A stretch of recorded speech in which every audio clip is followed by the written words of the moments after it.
So here we are in SQL Server Management Studio. I've got a SQL Server 2016 virtual machine in Azure here.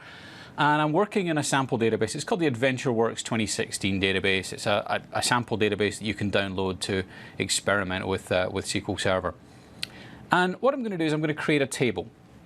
And you can see the syntax here. It's create table. And I've got this dbo.customer.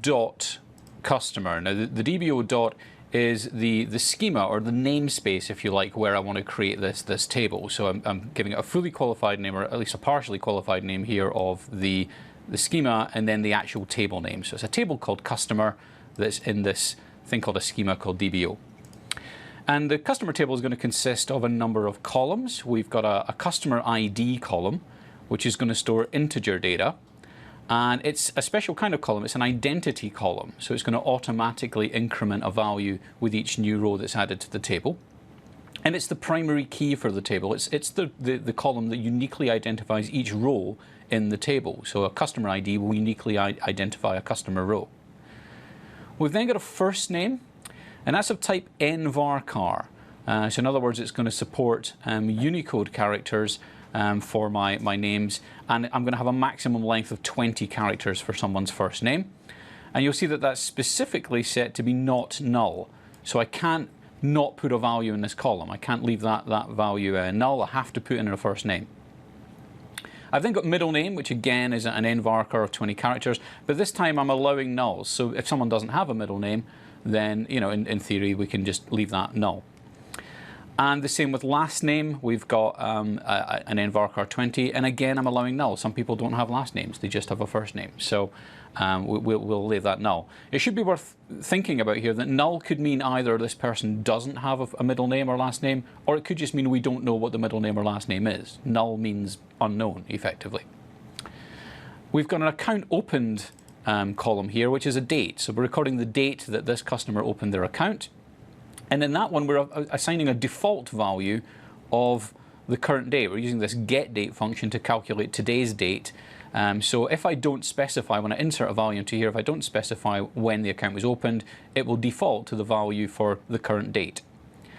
And then I've got a credit limit that I'm going to assign to that. It's going to be a decimal value, and that's going to have 6 values in the number to 2 decimal places. So we've got this specified decimal size that we're going to store in there, and again we've got a default value of 1000. So we're going to allow a default credit limit of 1000. So that's the code to create the table. Let's go ahead and run that. I'll just select this particular statement, which is what I want to execute, and we'll go ahead and execute that. And off that goes. The command completed successfully, it tells me, so that's good news. And if I go and have a look in my database here, in my AdventureWorks 2016 database at tables, I should find in here, I might just have to refresh this view, that we have a DBO customer table. So there's that table, and I can see the columns that I've defined in that table. So it's gone off and it's created that table for me in my database. All right, so I'm now ready to do some work with that table. Let's scroll down and have a look at some more code here. And the first thing I might want to do is I might want to insert a row into that table. So I'm going to insert a new customer. So I'm inserting into the dbo.customer table these values.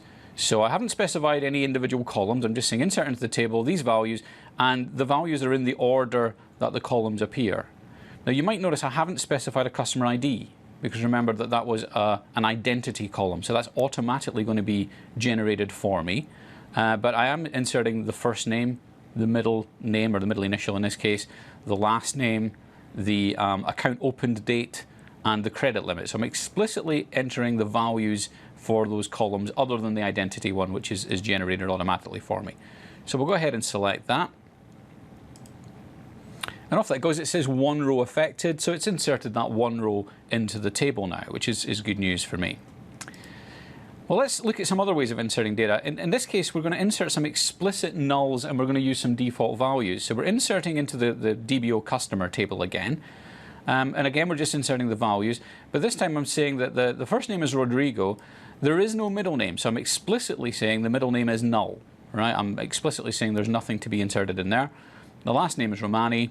And then I want to insert the default value for the account open date and the default value for the credit limit. And remember, I specified what those defaults should be when I created the table.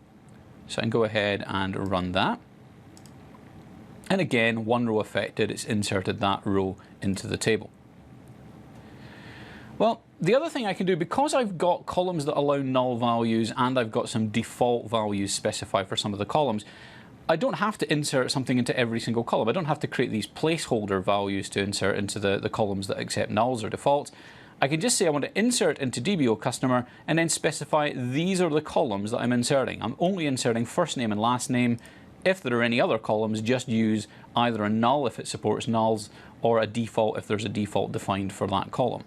So let's insert Naomi Sharp into there.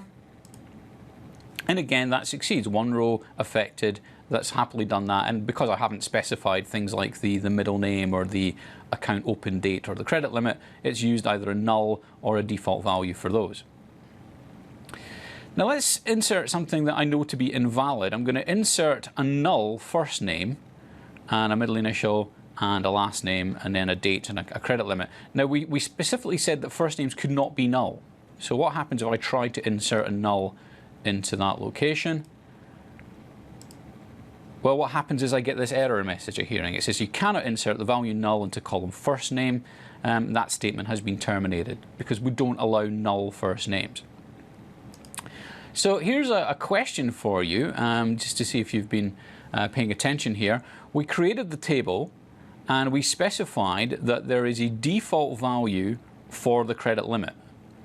But I did not say whether or not it would also allow nulls. So if we have a look at our create table statement, here it is here. Here's my credit limit column. Credit limit is a decimal value with a default of 1,000, but I haven't said null or not null. I've left that ambiguous. And whether or not that's going to allow nulls depends on the settings that I have for the database. So until I actually run this, unless I explicitly know what the settings are for the database, I don't know whether this is going to succeed or fail. So if I run that, it actually succeeds. So the default in my database system is that columns will allow nulls. If I haven't specified null or not null, it will allow nulls. But I can change that behavior in the database. So you shouldn't rely on that. The point is that you should always be explicit when you're creating tables about whether you want to allow null values or not. Okay, so I've created my database. I've put all these rows, I've created my table rather, I've put all these rows into the table.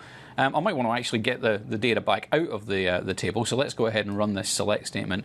And it's going to select star from DBO customer. Star is the kind of shorthand for just bring me back everything that's in this table. Bring me back all of the columns is really what that means. So if I run that, sure enough, it brings back everything that's in there, and I can see those values. It's generated these identity values, 1, 2, 3, 5, because you remember there was one statement that I tried to insert that failed. So we tried to insert 4, that failed, and it just moves on to the next number, so we get to 5. And I've got my first names all in there. Where there's a null, I can see that it's highlighted, that's a null value in there. So it's not that the middle name is actually null, it's actually a null value that's in there. And I've got a null credit limit here in that last row that we inserted as well. Now I can bring back, rather than bring back all of the columns, it's kind of wasteful to do that. If you're doing this over a network and you've got a table with lots of columns, you probably don't want to bring them all back. You just bring back the columns that you're interested in. So I can specify that I only want the customer ID, the first name and the last name from this table. So let's go ahead and run that. And sure enough, it brings back just the customer ID, first name and last name. So I get that data. That's pretty good stuff. I can also do things like I can bring back calculated columns.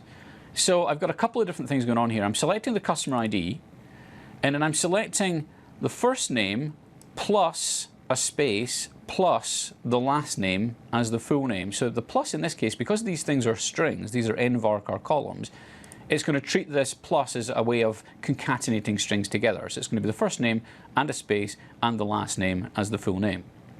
Now the as really just gives a name to the column that gets returned. Because that's a calculation, it wouldn't actually have a column name when it gets brought back in the results down here. So we're giving it a name of full name.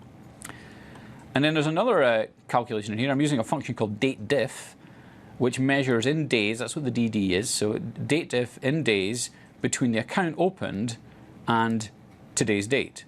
So in other words, how many days has the account been open for? And I'm going to call that account days. So don't worry too much about the details of the function. We're not really worried too much about that at this point. But what we're looking at here is we can have a select statement that involves not just specifying columns, but I can specify calculations on those columns and effectively derive new columns in the result that come back. So let's go and run that. And sure enough, it brings back my customer ID, the full name, which is the first name plus a space plus the last name, and the number of days that that account has been opened. And of course, Rodrigo and Naomi here just used the default value for opening their account, which was today, so there haven't been any days between when it opened and today, so that's a 0. Now, what I've been doing so far is bringing back all of the rows. I'm bringing back specific columns, individual columns, but I'm bringing back all of the rows. I can actually filter the rows that come back as well as the columns. I can specify just bring me back the customer ID, first name, last name, and credit limit from the DBO customer table, where the credit limit is greater than 500. So bring me back only the rows where the customer has a credit limit of greater than 500. That's what that where clause does. That adds a filter. And if I do that, I can see that I've only got 2 customers who have a credit limit of greater than 500, and that's Rodrigo and Naomi, who have that default credit limit of 1,000. So that wraps up the demo for looking at creating tables. It's very simple. We've seen how to create a table, we've seen how to insert some rows into that table, and then how to use a select statement to bring back data out of the table. So hopefully that's useful.